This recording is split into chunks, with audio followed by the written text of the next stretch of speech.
Ya, tapi yang karena kesalahan kita itu bisa diubah menjadi kehendak Tuhan kalau kita mau bayar harga. Makanya saya bilang jangan salah menikah. Kau salah masak nasi, menyesal 1 hari. Tapi kalau salah pilih laki, salah pilih jodoh, menyesal seumur. Untung-untung kalau dia tobat. Ya lama prosesnya. Ya itu sebenarnya penderitaan karena kesalahanmu. Tapi bisa berubah menjadi kehendak Tuhan waktu engkau nangis di kaki Tuhan. Tuhan, aku sudah salah nih pilih suami. Ya, tolong Tuhan ampuni. Makanya kadang-kadang orang Kristen bilang begini. Ya, Kristen tidak boleh cerai. Karena apa yang disatukan Tuhan, tidak boleh ceraikan manusia. Persoalannya kenapa orang Kristen banyak cerai? Karena yang satukan mereka bukan Tuhan, setan. Siapa yang tertawa itu?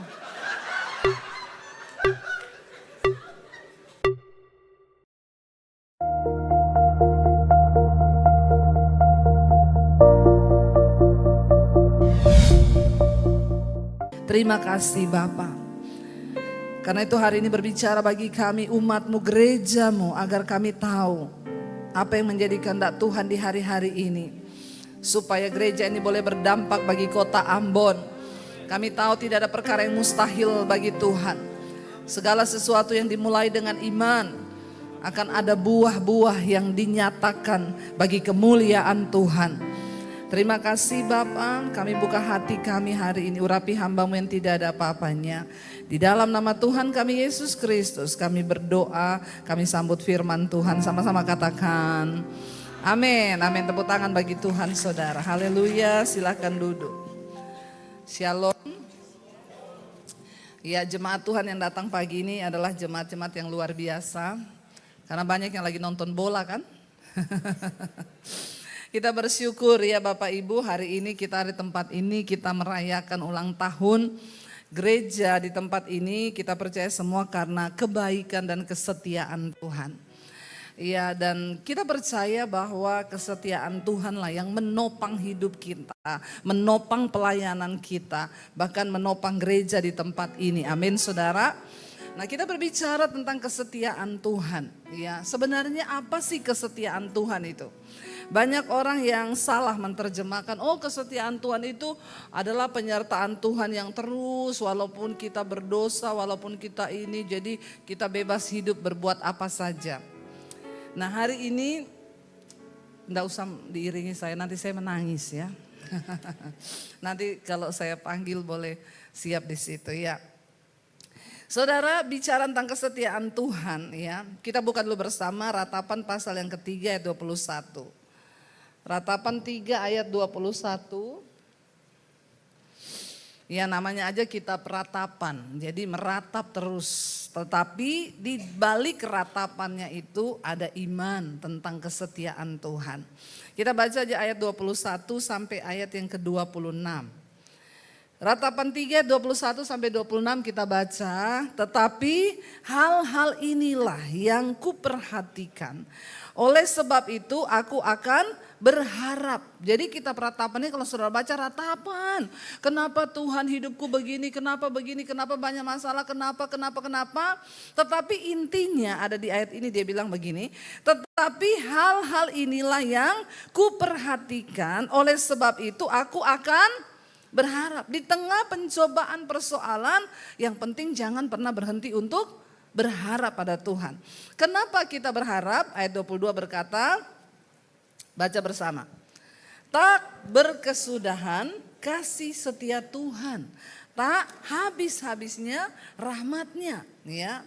Lalu dikatakan apa? 23, selalu baru tiap besar kesetiaanmu.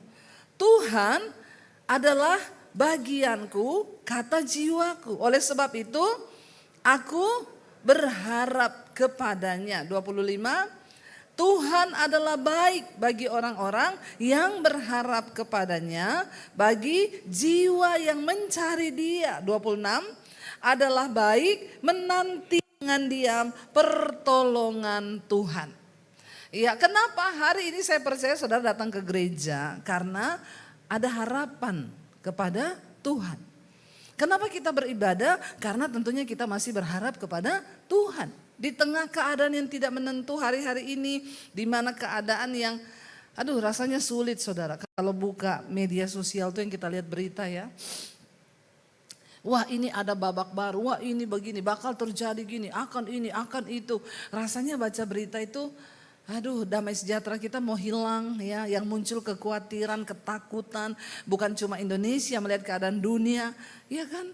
Ya kita hari-hari ini rasanya diperhadapkan dengan situasi yang membuat rasanya tidak mudah untuk berharap.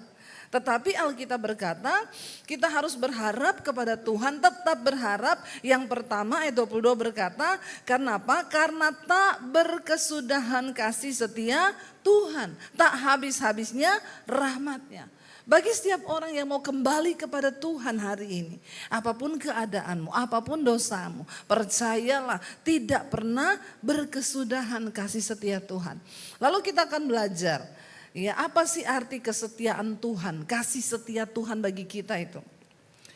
Ya kesetiaan Tuhan yang pertama itu adalah menyelamatkan kita yang percaya kepada Dia, amin. Saudara, ketika bangsa Israel, satu contoh, kita tahu pada waktu sejarah bangsa Israel, ya ketika pada waktu Yusuf pertama kali dibuang ya oleh saudara-saudaranya, lalu dia dijual ke Mesir, dan kita tahu bersama ternyata itu adalah satu bagian dari rencana Tuhan.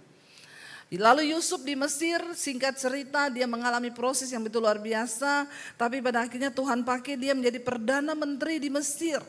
Dan ketika terjadi kelaparan di Mesir, ya lalu keluarganya yang dulu buang dia itu datang ke sana beli gandum. Karena kelaparan besar terjadi dan hanya di Mesir yang ada gandum. Lalu keluarganya pergi beli, lalu mereka melihat Yusuf. Tapi mereka tidak kenal Yusuf karena Yusuf sudah penuh kemuliaan. Tapi Yusuf kenal mereka karena tidak berubah begitu-begitu saja bentuknya. Orang kalau dalam kemuliaan Tuhan pasti berubah, amin. Ya, tapi kalau enggak ya begitu-begitu tuh saya hidupnya, enggak ada perubahan. Kita semua harus berubah. Semakin engkau berubah menjadi orang yang berkenan pada Tuhan, semakin kemuliaan Tuhan itu nampak dalam hidup kita, amin. Tuhan angkat hidupmu. Ya, dulu saya datang ini masih kecil, sekarang sudah lebih besar toh. Ya, itu berarti ada perubahan. Nanti saya datang lagi lebih besar lagi. Ya, jemaatnya lebih luar biasa lagi. Ya, karena ada Tuhan saudara. Ketika keluarganya lihat Yusuf, mereka tidak kenal dia sudah penuh kemuliaan, dia pakai jubah kemuliaan. Tapi Yusuf kenal, ini keluargaku yang dulu buang aku. Ya, dan akhirnya saudara, ketika akhirnya Yusuf memberi, kasih dia gandum tapi duitnya balikin, kata Yusuf, enggak usah diterima duitnya. Singkat cerita, selidik dalam penasaran mereka, akhirnya Yusuf mengenalkan diri, aku nih Yusuf yang dulu kau buang. Ya, mereka minta ampun, memohon pengampunan, jangan marah kepada kami. Yusuf bilang, enggak, Allah lah yang merencanakan semua ini. Karena Allah tahu aku harus menyelamatkan keluargaku. Semua yang terjadi dalam kehidupan kita, percayalah bahwa Tuhan turut bekerja. Amin saudara. Dan singkat cerita, bangsa Israel menjadi bangsa yang besar di Mesir. Yusuf angkut semua keluarganya datang ke Mesir. Tinggal di sini. Aku sekarang punya kedudukan. Yusuf memberkati keluarganya beranak pinak. Mereka menjadi bangsa yang besar di Mesir. Ketika mereka mulai besar, lalu Yusuf mati, Fir'aun mati, naiklah Fir'aun yang berikutnya, Raja Mesir yang sudah tidak lagi mengenal Yusuf. Dan semuanya bisa berubah. Tiba-tiba Raja Mesir berkata, ini orang Israel sudah terlalu besar di sini ya. Ya nggak bisa loh kita biarin mereka begini, nanti mereka akan menguasai kita. Ayo kita jadikan mereka budak. Ya, dan akhirnya ya, mereka dijadikan budak di Mesir. Mereka ditindas, mereka disiksa. Dan sampai akhirnya mereka ingat lagi bahwa mereka punya Tuhan. Dan firman Tuhan berkata, mereka berseru-seru kepada Tuhan. Lalu kasih setia Tuhan dinyatakan bagi mereka. Baca Keluaran pasal 2 ayat 24. Keluaran 2 ayat 24, ketika bangsa Israel mulai berseru kepada Tuhan, bukan hanya berseru, mereka mengerang, mereka menangis kepada Tuhan. Saudara alami kasih setia Tuhan, menangislah. Orang-orang yang akan mengalami kasih setia Tuhan, orang-orang yang datang merendahkan diri, menangis, mengerang di hadapan Tuhan. Keluaran 2 ayat 24, baca bersama. Ya, Keluaran 2 ayat 24, Allah apa? Mendengar mereka mengerang. Lalu ia mengingat kepada perjanjiannya dengan Abraham, Ishak dan Yakub. Maka Allah melihat orang Israel itu dan Allah memperhatikan mereka. Amin. Kita semua berhak mengalami kasih setia Tuhan. Tapi bagaimana caranya? Datang di kaki Tuhan. Mengerang sama Tuhan. Supaya Tuhan ingat akan janjinya atas hidup kita. Amin.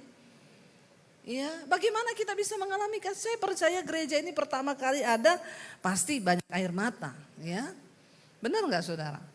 Ya, pasti banyak mengerang di kaki Tuhan. Kita yang tadinya tidak mengerti jalan bagaimana, tapi ketika kita menangis di kaki Tuhan, maka Tuhan menyatakan kasih setianya. Amin saudara. Iya, makanya saya selalu bilang orang Kristen, enggak usah cari-cari pendeta suruh doain. Datang sendiri di kaki Tuhan. Mengerang, menangis, sentuh hati Tuhan. Kalau kita cuma titip doa sama pendeta, ya enggak ada pendeta yang sakti di sini. Ya, amin. Bahkan saya pun tidak sakti. Tapi kita punya Tuhan yang luar biasa, yang berkuasa. Ya, jemaat tuh kan apa-apa Pak, doain dong Pak Gembala, doain dong Pak, saya sakit perut Pak, saya sakit gigi Pak. Ya cuma masalah kecil-kecil datang cari pendeta. Ya enggak usah cari pendeta. Masalah besar, masalah kecil, kita punya Tuhan yang kuasanya tidak terbatas. Amin. Tepuk tangan buat Tuhan saudara. Jadi jemaat tuh jangan malas ya, kalau tepuk tangan, amin. Saya ini khotbah sudah keringat loh. Sobat suara kita ini, sobat keringat ini. Ya terus saudara cuma dengar. Ya saya semangat kalau saudara tepuk tangan tuh yes Tuhan, amin gitu ya. Berarti saudara respon. Ya kalau saya sudah khotbah menggebu-gebu yang dengar cuma pulang saya nonton bola. Bertobat ya. Ayo kita sudah datang di gunung kudusnya Allah. Kita sudah beribadah kepada Tuhan yang hidup, Allah yang luar biasa. Sayang kalau engkau tidak mengalami kemuliaan Tuhan, amin. Hidup manusia itu cuma 70 tahun, kalau sampai. Loh benar, karena banyak yang tidak. Siapa yang udah lewat dari 70, angkat tangan. Dapat sepeda di bawah nanti, Oma. Ya ada sepeda di bawah, ambil aja. Sepedanya siapa tidak tahu. Ya. Lu orang makanya saya salut kalau lihat ibu-ibu bapak-bapak yang sudah 70. Ya karena Alkitab bilang kan umur manusia itu 70. Ya. Tapi kalau lewat ada memang. Tapi kebanggaannya penderitaan, sakit penyakit. Ya. Makanya ketemu orang di atas 70. Oma apa kabar? Lutut sakit. Ya toh? Iya terus kepala sakit. Semua sakit, memang itu manusiawi, normal. Dan Alkitab udah bilang, ya tidak semua orang mau sampai 70 loh, makanya jangan sombong. Kita hidup karena anugerah Tuhan. Umur kita itu terbatas cuma 70. Jangan sampai engkau tidak mengalami kemuliaan Tuhan. Bagaimana mengalami kesetiaan Tuhan, kasih setia Tuhan, mengerang datang di kaki Tuhan. Lalu ketika mereka mengerang, Allah mendengar mereka mengerang. Lalu ia mengingat kepada perjanjiannya. Buat Tuhan ingat perjanjiannya. Bagaimana? Dengan cara ketika engkau nangis di kaki Tuhan. Ada masalah, nangis di kaki Tuhan. Ada masalah, gak usah cari mertua, amin. Ada masalah, gak usah cari anak, amin ibu-ibu. Ya jangan andalkan apapun. Tadi makanya lagunya bilang, ya engkaulah sandaran hidup kami Tuhan. Kita kalau mau bersandar, gak mungkin toh kita bersandar pada sesuatu yang lemah, bener gak? Saya berani gak bersandar di mimbar ini? Gak berani, karena ini saya ragukan kekuatannya toh. Saya bersandar itu, namanya bersandar itu gini saudara. Waduh, iya jatuh ini, saya nggak berani bersandar di sini. Saudara berani nggak bersandar di tembok? Berani, karena tembok itu kuat. Kalau nggak gempa. Ya. Kalau gempa nggak ada juga orang pergi bersandar di tembok, malah menghindari tembok. Nggak ada kekuatan yang pasti di dunia ini selain daripada Tuhan. Makanya jadikan Tuhan sebagai tempat sandaran di hidup kita. Ya, jangan jadikan suamimu tempat sandaranmu ibu-ibu. Ya, karena suami itu cuma dua, kalau nggak dipanggil Tuhan diambil pelakor. Tapi di sini tidak ada ya. Nanti dipanggil Tuhan semuanya kan, bukan diambil pelakor ya. Pada waktunya tentunya, bukan sekarang. Ya, jadi andalkan Tuhan. Ya, jangan andalkan istri, bapak-bapak. Ya, bapak siapa itu bilang betul. Sesuatu banget itu ya. Karena kalau andalkan manusia kita pasti kecewa. Tapi andalkan Tuhan. Mengerang sama Tuhan. Menangis sama Tuhan. Anak-anak muda kau juga perlu mengandalkan Tuhan. Ya, jangan andal kekuatan pikiranmu, otakmu. Ya, itu saya baca ya, para peneliti ilmuwan pinter-pinter itu Albert Einstein, penemu-penemu IQ-nya mereka itu di atas rata-rata. Mereka pinter, jenius. Ditanya apa sih rahasia pinter mereka? Mereka jawab apa? Baca Alkitab. Itu yang IQ-nya di atas rata-rata, pinter. Katanya sumber hikmatnya dari Alkitab. Lah kita ini yang udah bodoh-bodoh, IQ-nya di bawah rata-rata. Terus tidak mau baca Alkitab. Terus apa hidupmu? Hello, amin. Baca itu Alkitab. Orang-orang pintar mengakui hikmatnya itu dari Alkitab. Ya, miskin boleh, goblok jangan. Amin. Lo benar saudara. Bisa orang itu terlahir miskin bisa. Tapi goblok dilarang. Kenapa orang jadi goblok? Karena nggak baca firman Tuhan. Jadi bodoh. Ya, makanya anak-anak muda yang perempuan gampang menyerahkan tubuhnya kepada laki-laki yang baru dikenal. Kenapa? Goblok. Nggak baca Alkitab bahwa tubuhmu itu bait Allah, bait Roh Kudus yang diam di dalam kamu. Amin apa amin? Ya, menjaga pergaulan yang benar, menjaga hidup dalam kekudusan. Sekarang kalau kita nggak mengupgrade diri dengan firman Tuhan, nggak bisa. AI lebih pintar dari kita. Ya, semua sekarang mulai digantikan sama AI, saudara. Ya, apa yang tidak tergantikan? Pengkhotbah sekarang di luar negeri banyak yang khotbah AI. Bahkan lebih pintar daripada pendeta. Karena dia bisa merangkum semua ilmu pengetahuan. Saudara ketik aja di situ.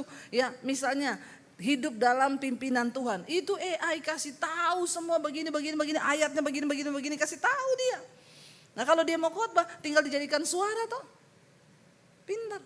Lalu orang bertanya sama saya, menurut ibu gimana bu itu di beberapa negara di luar negeri yang khotbah udah robot AI. Saya bilang baguslah, setidaknya AI kan tidak homo. Tidak selingkuh, iya enggak? Sekarang kan pendeta habis selingkuh khotbah banyak tuh. Di mana? Kok kau tahu? Banyak begitu? Iya. Semangat sekali kau bilang banyak. Di mana, Ibu? Iya, di mana-mana toh. Pendeta homo habis homo khotbah ada enggak? Ada? Di mana? Di mana-mana. Dunia ini sekarang kita nggak tahu. Ya saya bilang bagus juga itu. Setidaknya dia tidak selingkuh, tidak homo. Ya, kan banyak orang sekarang melakukan dosa gampang khotbah di mimbar. Ya, gampang berdiri, gampang menyatakan. Tapi kan Tuhan akan menilai hidup dan hati kita. Ya, jadi mengerang sama Tuhan. Anak-anak muda, ya isi otakmu itu dengan firman. Saya mau bilang loh, kau cuma jangan andalkan, oh saya disekolahin papa saya. Ya, saya S1, S2, S3, S4, S21 kayak Samsung kau. Ya, Kau boleh punya semua itu, tapi bukan itu yang menjadi andalan.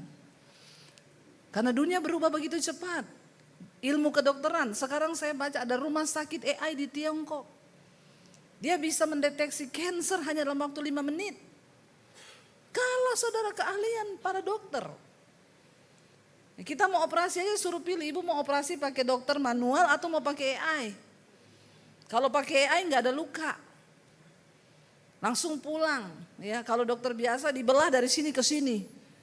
Ya udah saya pakai AI aja. Harganya juga AI. Nggak bisa pakai BPJS kalau itu. Harus bayar biasa. Ya, ini dunia berubah saudara. Kalau kita tidak mengisi otak kita dengan firman Tuhan, kalau kita nggak merubah hidup kita sesuai dengan firman Tuhan, karena Alkitab berkata hanya orang-orang yang bertahan, yang percaya pada firman Tuhan, yang hidup sesuai firman Tuhan, mereka yang akan bertahan sampai pada kesudahannya. Ya, kita boleh miskin, tapi kalau kita takut Tuhan itu beda. Ya, tapi walaupun kau kaya, kalau kau nggak takut Tuhan, buat apa? Makanya anak-anak muda Ambon bangkit hari ini, amin. Jadikan hidupmu itu berbeda dengan dunia ini, amin. Ketika mereka mengerang kepada Tuhan, Allah ingat akan perjanjiannya kepada Abraham, Ishak dan Yakub. Ingatkan Tuhan dengan eranganmu, dengan tangisanmu, Tuhan, aku mendengar janjimu, engkau memberkati aku, menyertai aku dalam kehidupanku dan memberi hidup yang penuh kelimpahan. Ya, limpah bukan cuma harta, sukacita, damai sejahtera, ya toh. Ya. Walaupun kita pas-pasan hidupnya, kalau kita penuh sukacita, damai sejahtera. Ya, bukan soal uang, saudara. Karena uang itu tidak dibawa mati kan? Iya enggak? Ya, yang miskin bilang, orang hidup aja saya enggak bawa uang, Bu. Apalagi mati. Saya masih hidup ini aja enggak bawa uang loh, Ibu, enggak bawa uang. Ya, boro-boro bisa uang dibawa mati, masih hidup aja saya tidak bawa. Tapi bersama Tuhan ada damai sejahtera, ada sukacita. Yang pertama, kasih setia Tuhan, kesetiaan Tuhan bisa kita rasakan waktu kita mengerang. Dan kasih setia Tuhan itu menyelamatkan kita yang percaya dan mau datang kepada Tuhan, amin. Yang kedua, apa arti kasih setia Tuhan bagi kita, saudara? Memproses, menguji. Kasih setia Tuhan itu memproses hidup kita. Jadi jangan banyak orang Kristen datang, Bu, saya ini udah sungguh-sungguh ikut Tuhan loh. Terus kenapa banyak masalah hidup saya? Harusnya kan kalau saya sungguh-sungguh sama Tuhan gak ada masalah hidupku. Ini hidup. Ya, yang namanya hidup pasti banyak masalah. Kalau banyak cucian itu laundry. Amin. Yang namanya hidup itu pasti banyak. Makanya kalau orang datang, Bu saya ini banyak mas. Puji Tuhan Ibu, berarti Ibu masih.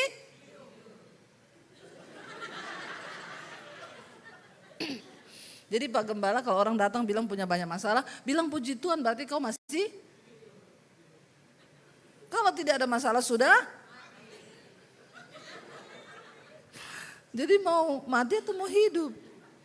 Ya.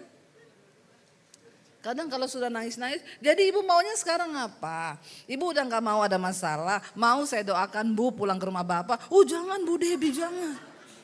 Ya makanya jalani aja hidupmu. Prosesmu itu dijalani. Kita ikut Tuhan bukan berarti tidak ada masalah. Salah pemahaman kita seringkali. Banyak orang Kristen sesat. Kalau udah ikut Tuhan tidak ada masalah, siapa bilang orang yang dipilih Tuhan justru hidupnya banyak masalah. Tapi jangan cari-cari.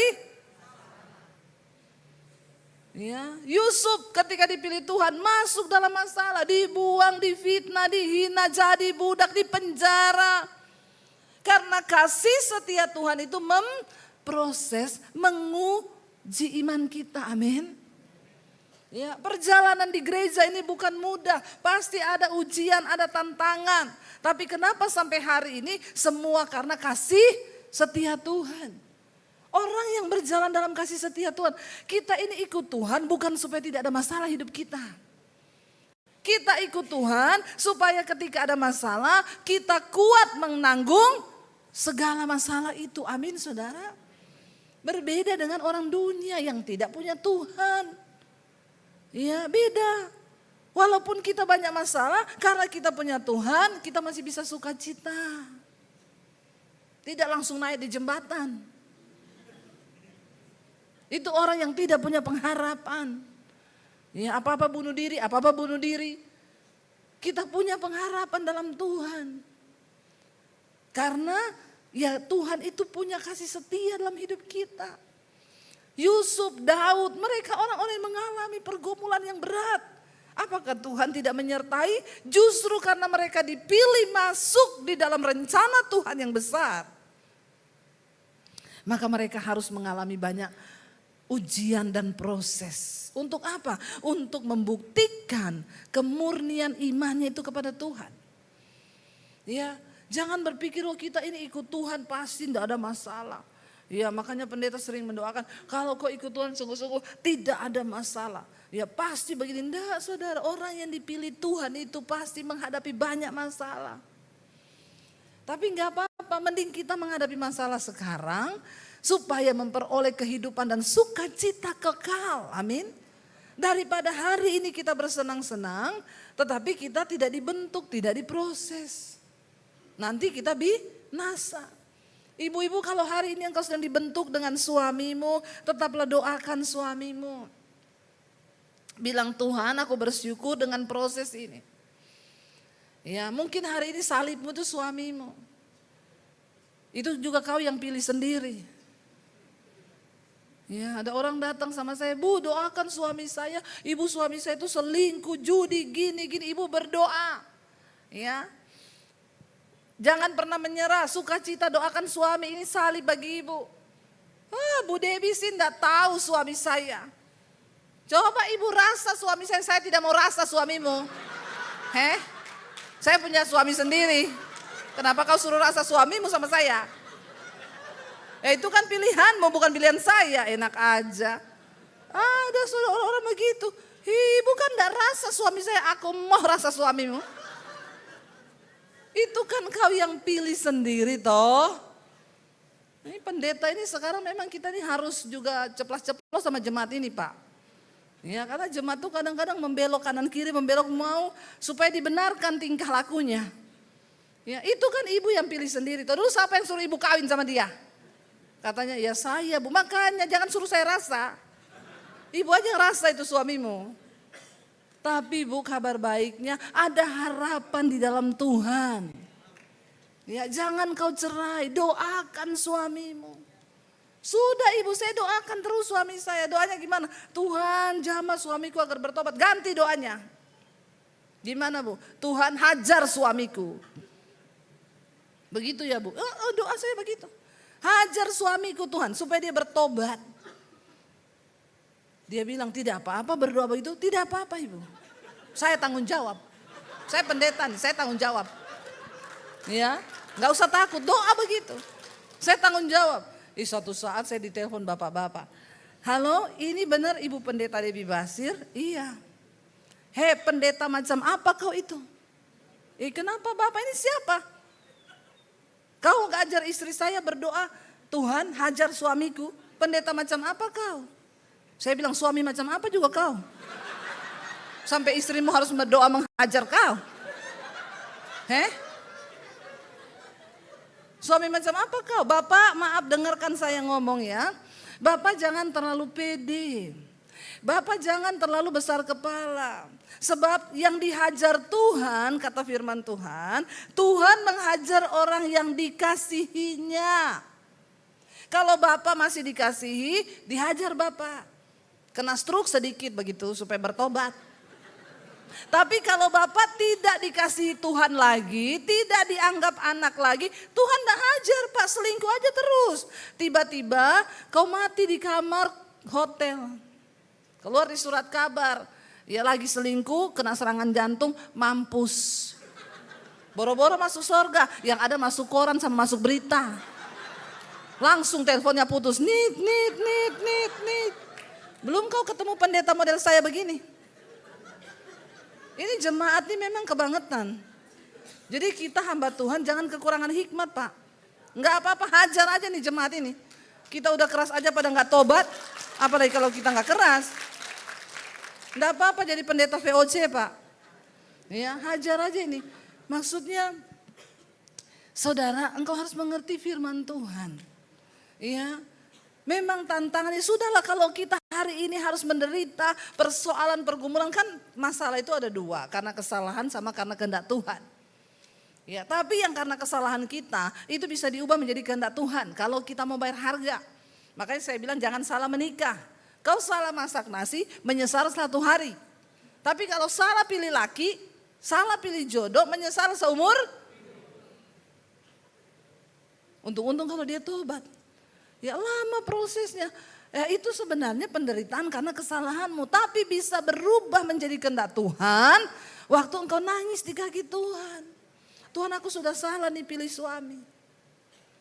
Ya, tolong Tuhan ampuni. Makanya kadang-kadang orang Kristen bilang begini. Ya, Kristen tidak boleh cerai. Karena apa yang disatukan Tuhan, tidak boleh ceraikan manusia.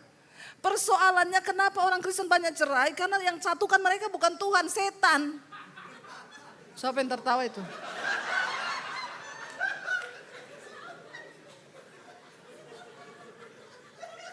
Loh kalau kita pikir-pikir betul enggak? Dia ketemu di diskotik ini. Akhirnya melakukan hubungan setubuh. Lalu hamil. Terus kawin. Itu Tuhan yang satukan. Saya mau tanya, bukan matamu lebar-lebar anak muda ya. Kenapa banyak perceraian terjadi? Kalau yang disatukan oleh Tuhan tuh enggak mungkin cerai. Saya sama suami ini tidak mungkin cerai. Karena Tuhan yang menyatukan kami. Pak Gembala sama Ibu Gembala ini tidak mungkin cerai. Karena Tuhan yang mempertemukan mereka. Ya bukan syaiton. Nah ini orang-orang begini, dia ketemu di diskotik lalu hamil nih, melakukan hubungan terlarang. Hamil, terus ke gereja. Pak Pendeta saya mau kawin, bisa diberkati? Dia itu diberkati cuma untuk validasi. Bukan karena takut Tuhan. Bukan karena mengandalkan Tuhan. Cuma kan orang kawin harus ada surat, bener enggak? Kalau enggak anaknya dikatakan bayi ajaib, belum kawin kenapa sudah hamil, sudah lahir, kan bayi ajaib itu. Dia takut nanti anaknya dibilang anak haram. Hello, coba kita berusaha hidup menghormati Tuhan. Surat itu bukan, kita nggak bisa bohongi Tuhan. Jangan dipikir setelah kau nikah di gereja terus Tuhan berkati. Hello, banyak orang Kristen hidup di bawah kutuk. Kau datang ke gereja minta pemberkatan, bukan dari hatimu, cuma demi surat. Makanya banyak orang tidak menghormati pernikahan. Karena dia gak sungguh-sungguh dengan hidup takut akan Tuhan. Yang temukan dia syaiton. Apalagi kalau saudara nikah di daerah-daerah. Ya yang cuma kawin di pinggir pantai, banyak pendeta jadi-jadian di sana yang bisa kasih surat. Ya. Pak ada orang mau nikah ya, tukang ojek nih, ya udah pergi sana urus dulu, kasih keluar surat. Sekarang semua bisa dibayar. Tapi orang yang hidup menghormati Tuhan, yang mau dibentuk oleh Tuhan itu berbeda. Nah coba kita semua merenung ini, saya ini nikah ini yang pertemukan Tuhan atau syaiton ya. Kalau syaiton bertobat, minta perkenanan Tuhan. Tidak ada yang mustahil, Tuhan bisa mengubah bencana menjadi berkat, amin. Asal kita mau hidup menghormati Tuhan. Kasih setia Tuhan itu ada. Bagi orang kuncinya cuma mau bertobat enggak. Mau kembali enggak kepada Tuhan. Makanya saya selalu bilang enggak semua orang Kristen ini masuk surga, enggak semua. Ya enggak semua saudara. Hanya mereka yang sungguh-sungguh hidup menghormati Tuhan. Yang ada dalam perkenanan Tuhan. Pelayanan bukan jadi jaminan. Saya pengkhotbah gak jadi jaminan saya masuk surga. Kalau saya tidak hidup taat kepada Tuhan, menghormati Tuhan. Ya pemain musik, singers, jangan bangga dulu kamu di sini. Main musik ya, nyanyi apa. Terus kamu pikir kamu masuk surga, hello. Ayo kita bertumbuh menjadi gereja yang dewasa. Makanya Tuhan Yesus bilang, ada saatnya nanti di kali yang kedua waktu aku datang, disitulah aku baru akan berterus terang. Banyak orang datang aku, Tuhan, aku singer setiap minggu loh di gereja.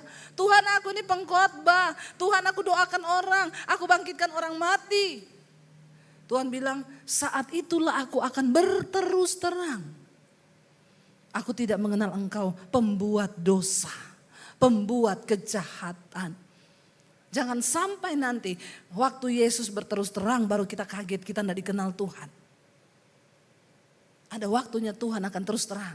Kasih tahu siapa. Lalu Yesus berkata, ya, enyahlah engkau dari hadapanku pembuat kejahatan. Tapi marilah engkau semua yang melakukan kehendak Bapa. Goal dari kekristenan melakukan kehendak Tuhan dalam hidup kita. Apa yang sudah rusak bagimu hari ini? Saya menikah dulu tidak mengerti kebenaran. Bertobat. Ayo bilang, Tuhan, aku mau belajar melakukan kehendak-Mu di dalam rumah tanggaku hari ini. Kembali kepada firman Tuhan. Lalu kasih setia Tuhan yang terakhir itu apa, saudara? Kasih setia Tuhan yang terakhir mendidik kita untuk taat kepada Dia. Amin. Goalnya ketaatan kepada firman Tuhan. Kasih setia Tuhan itu mendidik kita untuk masuk dalam ketaatan penuh kepada firman Tuhan. Bangsa Israel ketika Tuhan sudah mendengar erangan mereka, teriakan mereka, mereka dibawa ke padang gurun nih, keluar. Lalu mereka mulai masuk dalam ujian demi ujian tadi proses. Sebenarnya kehidupan, siklus dari bangsa Israel itu menjadi pedoman bagi hidup kita sekarang ikut Tuhan. Berseru, diselamatkan, dibawa dalam padang gurun. Ya, lama atau tidaknya padang gurunmu itu tergantung dari ketaatanmu. Itu perjalanan harusnya hanya berapa hari? Menjadi 40 tahun, kenapa? Karena ketidaktaatan. Ini sudah sangat benar perjalanan bangsa Israel itu menjadi siklus kehidupan kita. Hari ini mungkin engkau sedang berputar dan Tuhan, kok hidupku ini gak selesai-selesai. Coba cek, jangan-jangan kau belum taat pada kehendak Bapa. Karena Tuhan membawa bangsa Israel dituntun masuk mengalami ujian demi ujian demi ujian. Supaya mereka itu tunduk pada firman. Cuma satu, jadikan dia Bapa, taat pada dia, dengarkan firman-Nya. Itu goal dari kekristenan, amin. Kita taat pada firman Tuhan. Melekat dan dengar-dengeran sama Tuhan. Ketika bangsa Israel mengalami banyak ujian di padang gurun, mereka dibunuh, satu-satu dibunuh. Setiap ketidaktaatan mereka mati. Ya, karena ketidaktaatan itu mendatangkan murka Tuhan. Jangan bilang hari ini Tuhan sudah tidak murka, saudara. Tuhan masih murka. Dia bicara lewat gempa, lewat alam, lewat apa, itu murka Tuhan. Ya, Dia Allah yang menguasai alam semesta. Dan ketika dia murka segala sesuatu bisa terjadi, menjadi satu peringatan bagi kita untuk kita bertobat. Amin. Ketika bangsa Israel itu sudah tidak taat, mereka itu menyembah dewa mereka di padang gurun, marah, mereka bikin lembu emas, mereka menyakiti hati Tuhan. Bersungut-sungut, Tuhan datangkan ular-ular dari padang pasir. Keluar banyak ular-ular berbisa, lalu mereka digigit. Yang digigit mati. Ketika sudah banyak mati, mereka menangis lagi sama Tuhan. Tuhan, ampuni kami banyak dosa. Musa minta ampun sama Tuhan. Musa, kami ini sudah berdosa. Suruh Tuhan singkirkan ular-ular ini. Lalu Tuhan berfirman kepada Musa. Oke, aku mendengar teriakan mereka. Kamu bikin patung, bikin tiang tembaga yang itu ada ularnya. Kamu taruh di situ. Yang digigit ular suruh cepat lihat ke patung itu. Kalau dia melihat maka dia tidak mati. Tapi yang tidak lihat tetap mati. Mereka mintanya Tuhan ambil ular-ular itu kan. Tapi Tuhan tidak ambil kan ularnya. Bisa nggak Tuhan jawab, oke, aku ambil ular-ular ini. Tidak boleh keluar lagi. Tidak begitu kan. Tuhan tetap biarin ularnya. Tapi Tuhan suruh Musa bikin tiang tembaga yang ada ularnya. Siapapun yang digigit harus melihat kepada tiang itu. Ini bicara tentang ujian ketaatan. Tuhan gak mau ambil ularnya, tetap ada itu ular. Dan mereka tetap digigit. Tapi yang langsung melihat pada tiang itu tidak mati. Yang tidak taat, tidak mau melihat, pasti mati. Kan bisa Tuhan ambil ularnya, bisa kan? Bisa, tapi Tuhan gak melakukan itu. Karena Tuhan pengen kita ini hidup mencapai goalnya, yaitu taat kepada perintah Tuhan. Tuhan gak ambil setiap masalahmu. Dalam kita berjalan mengiringi Tuhan itu pasti ada persoalan, ada tantangan, ada masalah. Tuhan gak ambil itu. Supaya apa? Kita belajar untuk taat, percaya sungguh kepada perintah Tuhan. Amin saudara. Waktu kita taat pada perintah Tuhan, maka kita melihat, oh iya. Sehingga bangsa Israel yang taat lihat langsung ke tiang itu. Mereka tidak mati. Karena mereka melihat dan taat kepada perintah Tuhan. Makanya kalau saudara yang pernah pergi ke Israel, kita masuk dari Jordan, tempat pertama yang kita kunjungi Gunung Nebo, itu Gunung Musa. Di situ ada patung, ada tiang ular tembaga.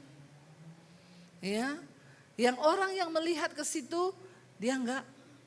Tapi akhirnya tiang itu dihancurkan. Kenapa? Karena orang Israel sudah menjadikan itu berhala. Tuhan enggak mau ada berhala dalam hidup kita. Ya, itu sudah bukan masanya. Masanya itu hanya pada waktu itu. Setelah itu tiang ini dibawa, disembah, Tuhan gak mau. Taati Tuhan dalam setiap momen hidupmu. Tantangan yang kau hadapi, pencobaan, ketaatan penuh kepada firman Tuhan. Saya dan suami ini melayani Tuhan saudara. Tantangannya itu banyak sekali. Jangan lihat kami yang sekarang. Lihat kami yang dulu.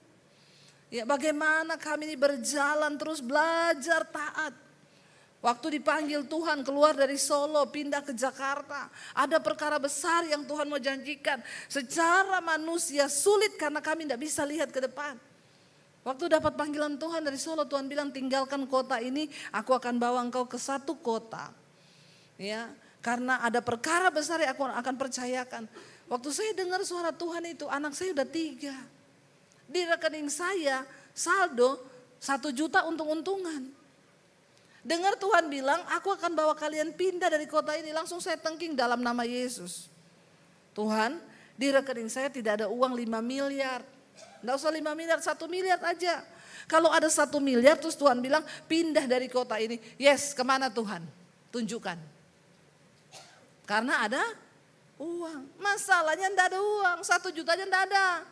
Zaman itu kami beli rumah, cicilan rumah 1,5 juta, gaji suami saya 750. Itu aja sudah jangan dicoba, ini adegan berbahaya. Hanya dilakukan oleh para ahli saja. Ya, bayangkan gaji 750, cicilan rumah 1,5 juta. Ya, itu tiap hari juga pergumulan terus itu kita. Ya, sampai pernah mau disita karena nggak bisa bayar berapa bulan.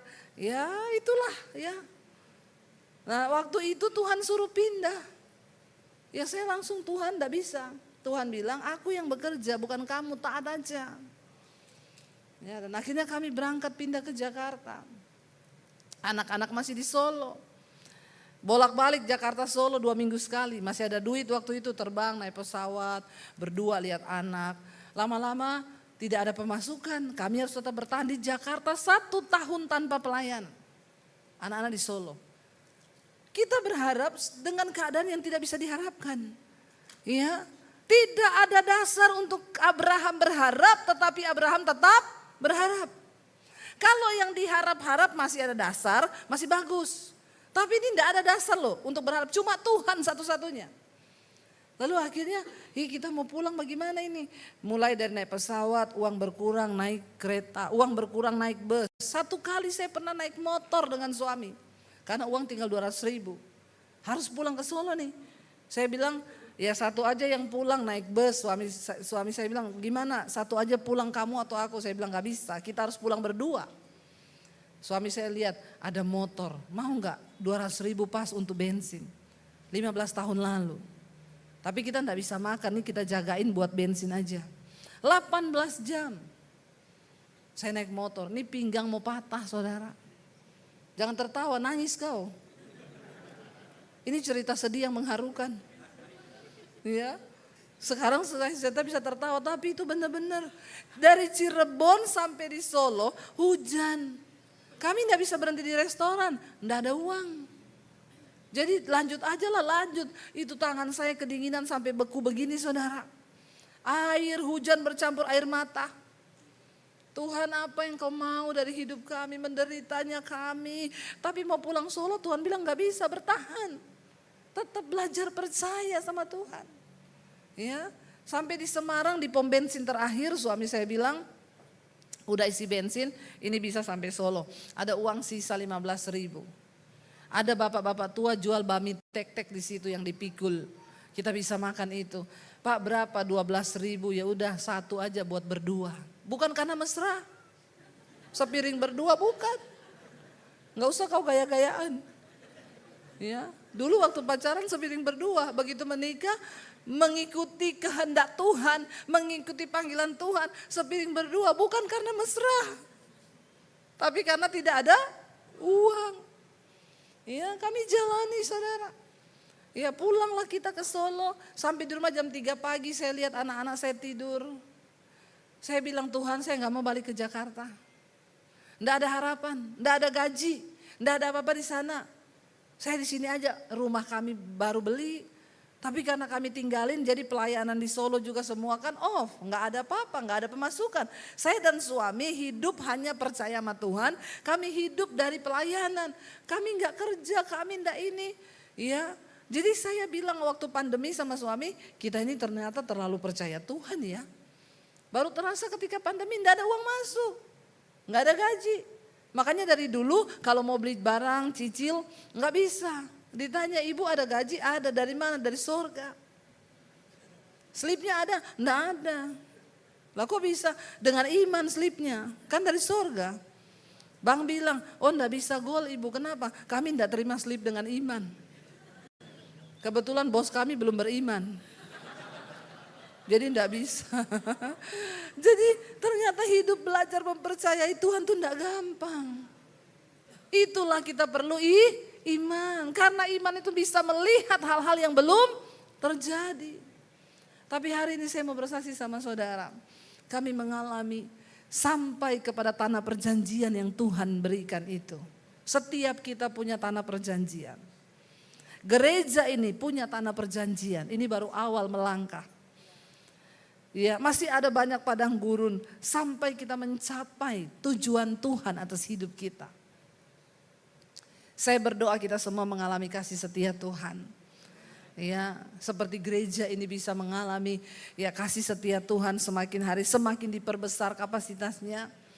Masih ada bangku-bangku yang kosong, Bapak Ibu, saya nggak tahu ini karena sepak bola atau apa. Tapi ayo cari jiwa, amin. Supaya semakin dipenuhkan. Kita semua harus bekerja loh saudara. Kita sudah mengalami kasih setia Tuhan. Kita semua harus bekerja. Bagaimana membalas kasih setia Tuhan? Cari jiwa, bawa untuk kerajaan Allah. Tetanggamu, saudaramu yang belum ke gereja, ajak dia, ayo ngalami Tuhan yuk. Ayo ikut ke gereja yuk beribadah. Karena waktu kita menghadap Tuhan satu saat nanti. Apa yang akan Tuhan tanya? Ya, mana yang kau persembahkan bagiku? Berapa jiwa yang kau bisa bawa bagiku? Itu yang menyenangkan hati Tuhan. Karena satu orang bertobat, seisi surga bersorak-sorai. Amin.